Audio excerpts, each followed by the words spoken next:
Welcome to The Debate. Today, we are addressing a phrase that sits right at the heart of boys' love storytelling. It's a declaration of commitment so intense it has become both, iconic and increasingly controversial. You are my entire world. It really is the ultimate expression of emotional surrender, isn't it? I mean, you see it in the most pivotal, heart-wrenching confessions, and it's meant to signal this profound depth of feeling. But as the genre matures, and, as critics and fans alike have pointed out with more rigor since about 2026, we have to ask a pretty serious question about what it's actually doing in the narrative. Absolutely. We're asking whether this dramatic emotional dependence, which is so often celebrated as the absolute height of romantic devotion in BL, is actually masking a deeper problem, a problem of, say, psychological imbalance and emotional self-abandonment. My position is that this total devotion provides an essential emotional refuge. It's truly the fundamental, powerful appeal of the genre for audiences seeking unconditional acceptance. And I'm going to argue that this very level of dependence, no matter how sincerely it's felt, inevitably sacrifices individual agency. And what's more, it normalizes a really unhealthy dynamic where one person's identity is just erased by the intensity of the relationship. To grasp the immense, the really visceral resonance of this kind of intense devotion, we first have to acknowledge the context. The typical starting point for these characters in BL narratives. This genre, it rarely starts with two well-adjusted people who just, happen to meet and fall in love. Instead, it so often centers on characters who are profoundly isolated.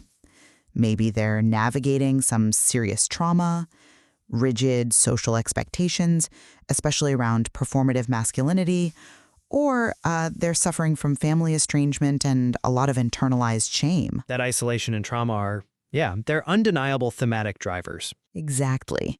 And in that specific context, love is not just some pleasant addition to life. It is truly a form of salvation. So when a character says, "You're my whole world," it's functioning as this necessary emotional shorthand for profound fulfillment. It's a way to say, "You are the first person who ever saw the real me," or "You are the only place where I am safe from the outside world." And maybe most critically, you are living proof that I, despite everything I've been taught to believe about myself, actually deserve unconditional love. The intensity of the statement, it directly measures the depth of that character's existential need. Okay, I approach this analysis from a very different perspective.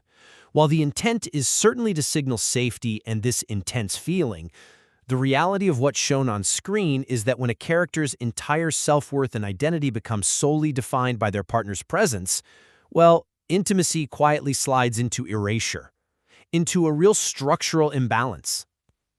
How so? I mean, if the relationship is functioning as a safe space, where's the erasure? The erasure happens because the dynamic itself shifts. Fundamentally, one partner becomes the emotional center, the sun, if you will, and the other's just relegated to being the orbit. They're only defined by their distance and speed around that center. So the core argument here is about agency. The dependent partner's choices, they're no longer driven by self-actualization. They're driven by this relentless fear of abandonment. They're basically engaged in a constant preservation project for the relationship, and that often costs them their own self-respect and their autonomy. But you're focusing entirely on the pathology of the resulting action, not the transformative potential of that initial emotional commitment. But the actions reveal the framework. I mean, consider the issue of stagnation. Healthy, sustainable relationships, they should catalyze growth, expand a character's horizons. These high-dependency narratives, on the other hand, they often require the relationship to maintain this constant, isolated emotional temperature. Ambitions get sidelined. We literally see characters drop out of university or abandon careers. Friendships are systematically pruned away, and personal growth is essentially paused because any change threatens that fragile, all-consuming bond. That's a pretty serious indictment of the narrative structure itself. It is, and furthermore, even if the dependency is portrayed as sweet or unintentional, It places this enormous, almost paralyzing emotional weight on the quote-unquote stable partner. They're suddenly tasked with this impossible job of remaining perfect, entirely available, and immune to failure, because their identity is now the emotional lifeline for the other person. BLF far too often normalizes this emotional self-abandonment and frames it as high romance, rather than recognizing it as a struggle that requires genuine, balanced healing. I agree the fear of abandonment is a central psychological factor here, but I disagree with your framing that this negates the sincerity of it all. The intensity, the perceived sacrifice, I think it reflects the sincerity that's necessary to break through that profound isolation. The so-called sacrifice is often the only metric these isolated characters have to prove that the love is truly absolute and non-conditional. It's a desperate measure, sure, but it's an honest one, born of their trauma. I'm sorry, I'm still not sold on that point. Because sincerity and dysfunction, they are not mutually exclusive. The desperation is real, yes, I'll grant you that. But the resulting actions manifest as profound imbalance. When character A's decisions, whether it's to take a job, see a family member, or pursue a hobby, are constantly reactive, and they're driven by this desire to preserve their partner at all costs, their life becomes defined by damage control. And that reactive state, it fundamentally overrides genuine free choice and autonomy. Well, you're essentially arguing that the method of expressing love is more important than the emotion itself. But in a genre that's so focused on catharsis and emotional release, that visceral feeling of having finally found your person, that is the currency, not practical long-term sustainability. And perhaps that's the fault line between our perspectives. I agree, the initial catharsis is powerful, but a satisfying narrative requires more than just an initial high. We have to consider the long-term character investment. Dependency inherently inhibits personal growth because it requires the shrinking of the character's world.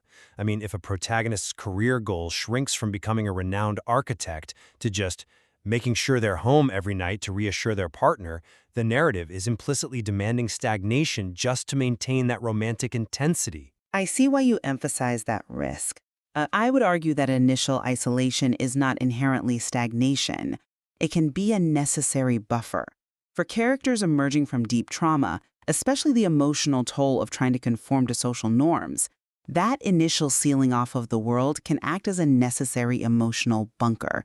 It lets them finally feel seen and safe without the interference of a hostile external environment. I agree that an initial safe harbor is crucial, but my fundamental problem remains that so many classic BL stories celebrate the bunker state as the final destination. They fail to give us a clear roadmap out of that isolation. The moment of confession becomes the climax, and then everything after is just framed as happily ever after, even if the characters have effectively quit living independent lives. The best examples of BL, however, they do acknowledge that that trajectory has to evolve. The nuance here is absolutely critical. Emotional dependency isn't inherently bad storytelling. The difference is in the narrative intent. Does the story challenge the dependency? Does it force the characters to confront their fear of abandonment and learn to integrate their partner into a larger, healthier life? Or does it simply frame dependency as the final, unquestioned ideal? That's a compelling argument about the sophisticated use of the trope, but we also have to consider the widespread implications when the majority of narratives consistently celebrate self-abandonment. When the boundaries are erased and the imbalance is just ignored, the internalized message for the audience is clear. The ultimate romantic gesture is the disappearance of the self into the other person. That normalization of emotional self-abandonment is what requires such a rigorous critique, even if certain sophisticated texts manage to challenge it. Yet, we can't ignore the observable shift that both validates your point and proves the genre is capable of self-correction. Starting around 2026, the material clearly indicates a definite move away from glorifying emotional collapse and toward interdependence. We're seeing a new focus on two complete individuals actively choosing each other, rather than two broken halves desperately clinging on just to survive. I am pleased by that shift, but I have to caution against seeing the correction as somehow negating the original problem. The shift itself confirms that the earlier model was structurally flawed. We're seeing this evolution precisely because the audience matured and started demanding sustainability over pure momentary intensity. We're moving from, a desperate life raft situation to building a shared, sturdy vessel. But that shift doesn't completely negate the need for the initial emotional intensity. Those original stories, they tapped into a profound emotional vacuum. They offered a fantasy of salvation at a time when that intense, singular focus was exactly what the audience craved. And that is a powerful observation. There's no denying the electric, visceral rush when that line is delivered. It hits us precisely because we all crave that intensity. But the focus is now, and I think correctly, on sustainability. Narratives now demand that characters maintain separate careers, robust independent friendships, and tangible personal growth after the relationship begins. They're framed as partnerships where both parties retain their sovereignty. Sovereignty. Yes, that is the key word. The genre is learning how to balance vulnerability, that initial emotional need, with resilience, the capacity to thrive independently. Exactly. True intimacy requires the capacity for separateness. If "you are my world" literally means that if your partner leaves, your world ends, that's not devotion, that's structural fragility. It is a profound and fascinating evolution to watch. I maintain that the immense visceral power of classic BL often lies in its heightened emotion and the promise of salvation through absolute devotion. Those narratives provided an essential emotional comfort by promising unconditional acceptance when the outside world denied it. And I maintain that while vulnerability and trust are incredibly romantic and essential, intense emotional dependency is ultimately problematic when it inevitably leads to the erasure of identity and the loss of personal agency. The genre is maturing. It's recognizing that the most powerful romances are built on balance and stability, and it's successfully shifting the fundamental fantasy away from "I need you to survive" to the much healthier "I choose you every day." This key lesson, I think, as illuminated by this material, is that devotion doesn't require disappearance. The sustainable and ultimately most powerful dynamic is found when we move from "you are my whole world" to the idea that my world is demonstrably bigger because you're in it. That expanded worldview is the hallmark of health. This whole discussion just illuminates that critical line creators and audiences have to navigate, where intimacy ends and where true emotional imbalance begins. It demonstrates that there is still so much to explore in these continuously evolving and increasingly complex narratives of love and selfhood. Thank you for pushing back so rigorously on what is really the emotional core of the genre. Thanks so much for watching. If you enjoyed the video, please consider liking, commenting, and subscribing. It really helps the channel grow. See you in the next one.